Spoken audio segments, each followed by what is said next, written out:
Hi, it's Niamh here from Bella Bloom Plants, and we've so much colour this time of the year. The weather is fantastic. It's now definitely the time to do all your summer pots and containers and your mixed shrubberies. We've really unusual varieties, so have a look out for Dahlia. This one is called Dahliagra, and it's a beautiful two-tone flower. It also comes in pink over here to your right. Really unusual. Dahlias, as you know, have a lovely long flowering period, so really good value for money. We also have a fantastic Pinto pom-pom yellow one as part of our 3-litre new Bella Bloom collection. This collection's going down a Storm and Garden Centre, so it really is, well, they'll flower all summer for you. Really good, and also as cut flowers for your house. In the background then you see lots of lupins. It is Chelsea time and the flower show Bloom is coming up.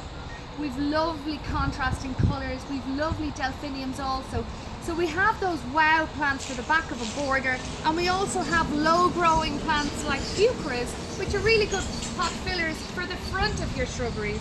And fuchsias, one of my favourite plants after lupins, again long flowering period. This one's called Garden Muse, great for a centrepiece in a pot.